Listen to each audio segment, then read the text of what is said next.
Hello and अस्सलाम वालेकुम my YouTube family, कैसे हैं जी। और उम्मीद है सब ठीक होंगे। ये जो आज आप लुक देख रहे हैं ये है वलीमा लुक और आई होप आपको अच्छी भी लगेगी। और ये जो मेकअप है बहुत इजी तरीके से मैं आपको करना सिखाऊंगी और स्टेप बाय स्टेप, और आपको समझ में भी आएगा। आप गौर से देखिएगा कि किस तरह से मैंने ये वाला पूरा मेकअप किया है और फिर आपको अच्छे से समझ आएगा। मेकअप स्टार्ट करने से पहले तो मैंने अपने फेस को अच्छे से मॉइस्चराइज कर लिया पहले से ही।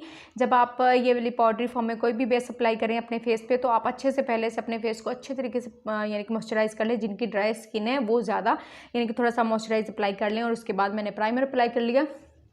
जब आप प्राइमर और मॉइस्चराइज पहले से अप्लाई कर लेते हैं तो थोड़ी देर बाद जब आप अपना मेकअप स्टार्ट करते हैं तो आपकी बेस बहुत ही ज़बरदस्त बनती है। अच्छा, मैंने पहले से कर लिया। फिर मैंने डार्क ब्राउन सी ये पेंसिल ली और इस तरह से मैंने अपने आईब्रो को फिल कर लिया अच्छे तरीके से दोनों तरफ। करने के बाद फिर मैंने स्पूली की मदद से अच्छे से कॉम्ब करके अपने जो मैंने ब्राउन शेड अप्लाई किया था वो अच्छे से सेट हो जाएगा यानी कि। और उसके बाद मैंने ये वाली यानी कि जो शेफर की बेस थी, हांडी बेस मेरे पास, उसको मैंने फ्लैट ब्रश की मदद से अपनी आईज़ पे अप्लाई कर लिया ताकि जो मेरे आईब्रो हैं वो और नीट और ख़ूबसूरत से लग सके। अगर आपकी शेप थोड़ी सी आईब्रो की ख़राब भी हो जाती है तो कोई मसला नहीं है, आपने बिल्कुल डरना नहीं है। उसके बाद अपने कंसीलर की मदद से इस तरह से जब आप अपने आईब्रो को सेट करेंगे तो बड़े इजी तरीके से अपने आईब्रो को यानी कि एक फिनिश साफ़ सी लुक अच्छी सी लुक दे सकते हैं। अच्छा, उसको बेस को अप्लाई करने के बाद फिर मैं ब्यूटी ब्लेंडर की मदद से अच्छे से इसको सेट कर लूँगी अपनी बेस को। इसी तरह दूसरी आईब्रो पे भी मैं इसी तरह से आईज़ पे अप्लाई कर लूँगी। फिर मैंने मडोरा का ये वाला कॉम्पैक्ट पाउडर लिया, ये थोड़ा सा लाइट शेड में है तो इसको लेकर मैं अच्छे से अपनी आईज़ पे अप्लाई कर लूँगी ताकि जब मैं बेस वगैरह अपनी आईज़ पे अप्लाई करती हूँ तो एक लाइन सी पड़ जाती है। मैं कंसीलर भी यूज़ करूँ तब भी लाइन सी उसकी यानी कि बेस की पड़ जाती हैं या कंसीलर की तो। लेकिन उसके बाद आप जब कॉम्पैक्ट पाउडर यूज़ करते हैं तो उससे ये है कि लाइन्स नहीं पड़ती। उसके बाद डे ड्रीम पैलेट में से मैंने ये वाला थोड़ा सा रेडिश पिंक टोन में शेड है, इसको लिया और मैंने फ्लफ़ी से ब्रश की मदद से लेकर अपनी क्रीज एरिया पे अच्छे से इसको अप्लाई कर लूँगी और साथ से ब्लेंड कर लूँगी। और देखें मैंने टेप भी पहले से अप्लाई की है ताकि जो मेरी आइज़ की एक लुक है बड़ी खूबसूरत सी बन सके। अच्छे से मैंने उसको ब्लेंड करने के बाद फिर उसी पैलेट में से मैंने ये डार्क ब्राउन सा शेड लिया थोड़ा सा। इसको लेकर थोड़ा थोड़ा आप शेड लें, ज़्यादा एकदम से डार्क शेड ना लें। और पेंसिल ब्रश की मदद से मैंने लिया और फिर मैंने इसको अपनी क्रीज पे अच्छे से अप्लाई कर दिया। और ये देखिए मैं ज़्यादा ऊपर को नहीं लेकर जा रही, जहाँ तक मैंने इसको अप्लाई किया आपने भी वैसे ही अप्लाई करना है। और फिर वही वाला ब्रश लेकर जो आपने पहले यूज़ किया था वो लेकर आपने अच्छे से इस शेड की ब्लेंडिंग कर लेनी। नीचे को बिल्कुल नहीं आना, जो एक लाइन से ऊपर है वहाँ पर आपने ब्लेंडिंग स्टार्ट करनी है, वहाँ पर ही करनी है। ये देखें दोनों शेड आप देख सकते हैं किस तरह से अलग-अलग ही लग रहे हैं लेकिन इनकी ब्लेंडिंग भी बहुत अच्छे से हुई है। अच्छा, उसके बाद फिर मैंने वही ब्रश लिया फ्लैट सा और उसको लेकर फिर मैं अपने आईज़ पे एज आ कंसीलर यही बेस यूज़ कर लूँगी। लाइट ही जब आप कट क्रीज मेकअप करें तो बेस को थोड़ा सा लाइट ही अप्लाई करें, लेकिन इसकी कवरेज बहुत अच्छी है तो ये थोड़ी सी भी लें तो ऐसे इतनी ज़्यादा लगती है जैसे बहुत ज़्यादा ली है। अच्छा, उसको मैंने अपनी आईज़ को अच्छे तरीके से यानी कि मैंने आराम से कट कर लिया। और ये स्टेप आप लाजमी आराम से ही करें जब आप अपनी आईज़ पे कंसीलर अप्लाई करें, फिर बड़ी अच्छी सी एक जो लुक है वो आती है। उसके बाद मैंने मिस रोज़ का ही ये गोल्ड सा लाइट गोल्ड सा जो शेड है वो लिया और फ्लैट से ब्रश की मदद से मैंने जहाँ पर कंसीलर अप्लाई किया था वहाँ पर मैंने इसको अप्लाई कर लिया ताकि जो मुझे लुक और जो शेड चाहिए था वो आ सके। उसके बाद मैंने शिमरी सा ये वाला लिक्विड शेड लिया और ये बड़े ज़्यादा आजकलीन भी हैं और मार्केट में जैसे बहुत इजीली मिल भी जाते हैं। इनमें लाइनर्स वगैरह भी हैं और ये इस तरह से भी आपको मिल जाते हैं। ये लेकर मैंने लाइट ही उसी शेड के ऊपर अप्लाई किया। ये आप ज़्यादा कवरेज में मत यानी कि अप्लाई कीजिएगा। जिनकी मेरी तरह हुडी आइज़ हैं उस पर आप ज़्यादा ये मत यूज़ कीजिएगा, यानी कि एकदम से ज़्यादा अप्लाई मत कर लीजिएगा। जब आपने किसी शेड पे अप्लाई करना है तो वो एक ऐसे जैसे पापड़ की तरह, जैसे पंजाबी में कहते हैं कि कोई पापड़ बन जाता है ना, वैसे पापड़ की तरह आपकी आइज़ बन जाएंगे। आपने सिर्फ लाइट ही शेड अप्लाई करना है, ज़्यादा इसको नहीं अप्लाई करना। मैंने अप्लाई करने के बाद फिर मैंने मिस रोज़ का ही ब्लैक शेड लिया और उसको लेकर छोटा सा पेंसिल ब्रश लिया और उसकी मदद से ये देखें किस तरह से मैंने अपने आउटर बी की तरफ और थोड़ा लोअर लैश के नीचे किस तरह से ब्लैक शेड को अप्लाई किया। आपने इस बात पे ध्यान रखना है कि किस तरह से मैंने इसको अप्लाई किया।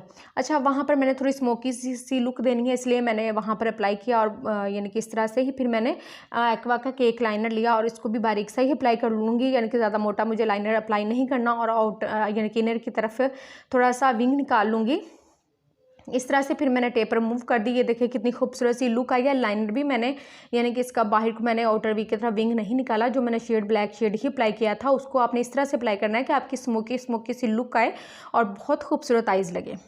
अच्छा, कैमरे में इतना अच्छा मेकअप नज़र नहीं आता जितना अच्छा मैं जब कर रही होती हूँ, जितना अच्छा मेकअप लगता है। शायद मेरे कैमरे का रिजल्ट थोड़ा सा इस तरह से, थोड़ी लाइटिंग का भी थोड़ा सा इशू है इस वजह से। फिर मैंने जो ऊपर यानी कि पिंक रेड टोन में शेड यानी कि एक अप्लाई किया था, वही छोटू से ब्रश की मदद से मैंने लोअर लैश के नीचे भी अच्छे से ब्लेंड कर दिया, अप्लाई कर दिया।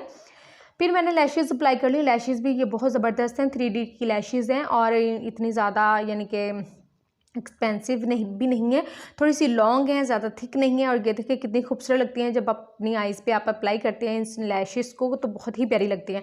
आइज़ के अंदर मैंने मिस रोज़ का ही वाइट काजल लिया ताकि आंखें और खूबसूरत सी लग सकें, तो उसको अप्लाई कर लिया। फिर मैंने वाइप्स की मदद से जो शेड्स वगैरह मेरे फेस पे गिर गए थे तो उनको अच्छे से रिमूव कर लिया, और ईजिली हो भी जाता है रिमूव। अच्छा, प्राइम मैं आपको पता है पहले से फेस पे कर चुकी थी। फिर मैंने हुदा ब्यूटी की ये वाली लिक्विड बेस ली और इसको मैं कम ही अप्लाई करूँगी, ज़्यादा अप्लाई बिल्कुल नहीं करूँगी, क्योंकि जो वाली बेस मैंने इस लुक में अप्लाई करनी है तो वो थोड़ी पाउडरी फॉर्म में बेस है, तो इसलिए पहले जो हम नीचे जो बेस यानी कि अपने फेस पे करेंगे तो वो थोड़ी लाइट ही रखेंगे। ये नहीं कि एक मोटी सी तय आपके फेस पे आपने अप्लाई करनी है और लाइन सी पड़ जाए और बेस जो है ना वो ऐसे लाइंस की तरह फेस पे नज़र आती है। आपने वैसे बेस नहीं बनानी है, पहले बेस आपने लाइट ही रखनी है। फिर आपने शेफर की थोड़ी सी बेस लेनी है, उसमें रोज़ वाटर मिलाकर, ना ज़्यादा थिक आपने बनानी है, ना ज़्यादा पतली आपकी बेस होनी चाहिए। और ये वाला ब्रश जो होता है ये बहुत ज़बरदस्त है, इससे आप अपने फेस पे यानी कि बेस अप्लाई करें और थोड़े से फेस पे अप्लाई करें जिस तरह से मैंने किया, और साथ ही फौरी तौर पे आपने ब्यूटी ब्लेंडर की मदद से या कोई भी आपके पास ब्यूटी ब्लेंडर है आप उसकी मदद से अच्छे से टैप टैप करके आपने उस बेस को सेट करना है। यानी कि बेस को रगड़ना बिल्कुल नहीं है, वरना ये बेस ख़राब होती है, आपसे बिल्कुल नहीं बनती बेस। ये अगर आपको बनाने का तरीका आ जाए फेस पे तो ये बहुत ईजीली यानी कि फेस पे सेट हो जाती है। अच्छा, उसी तरह से करने के बाद मैंने नेक पे भी वैसे ही बेस अप्लाई की, लेकिन थोड़ा लाइटिंग का इशू है, इस वजह से नेक पे ऐसे लगता है कि जैसे मैंने बेस बिल्कुल अप्लाई नहीं की है, तो वो लाइटिंग थोड़ी सी जो है फेस पे ही पड़ती है। नेक पे ऐसे लगता है कि जैसे बहुत कम बेस मैंने अप्लाई किया, हालांकि ऐसा नहीं है। अच्छा, उसके बाद आपने जो दूसरा स्टेप है वो आपने कंटूरिंग का करना है। कंटूरिंग आपकी बहुत ज़बरदस्त होनी चाहिए, क्योंकि जो वलीमा लुक है या ब्राइडल है उस पर आपकी जो कंटूरिंग है ज़्यादा ये मायने रखती है, क्योंकि जब ब्राइडल का फ़ोटो शूट होता है तो जब आपकी कंटूरिंग अच्छी होगी तो आपका फ़ोटोशूट बहुत ही ज़बरदस्त होगा।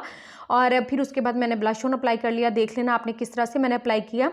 और फिर मैंने हाइलाइटर अच्छे से अप्लाई कर लिया, थोड़ा सा मैंने ब्लश ऑन चिन पे भी अप्लाई किया, फोरहेड पे भी अप्लाई किया, ताकि पिंकी पिंकी सी एक जो लुक है वो आ सके और खूबसूरत सी यानी कि लुक लगे। उसके बाद मैंने हाइलाइटर अच्छे से अप्लाई करने के बाद फिर मैंने डार्क ब्राउन शेड में लिप पेंसिल ली और उसको अच्छे से मैं अपने लिप्स को आउटलाइन दे दूँगी। ज़रूरी नहीं है कि आपने डार्क ब्राउन शेड से ही आउटलाइन देनी है, लेकिन मुझे पसंद है मैं इसलिए देती हूँ। आप वैसे भी लिपस्टिक अप्लाई कर सकते हैं या आप किसी भी शेड की आउटलाइन दे सकते हैं, तो मुझे थोड़ा सा डार्क शेड में यानी कि आउटलाइन पसंद है, तो इसलिए मैं यानी कि ये स्टेप ज़रूर करती हूँ।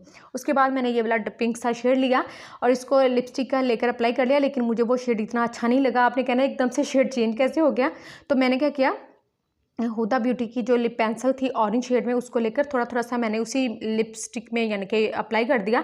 तो जो मुझे शेड चाहिए था यानी कि जैसा मुझे आइज़ मेकअप में जो शेड चाहिए था लिप्स पे मिलता जुलता, तो मैंने वैसा ही शेड यानी कि मुझे मिल गया। अगर आपको मेरी आज की लुक अच्छी लगे तो मुझे मेरे कमेंट्स में ज़रूर बताइएगा। फिर मिलूँगी नेक्स्ट वीडियो में। अल्लाह हाफिज़।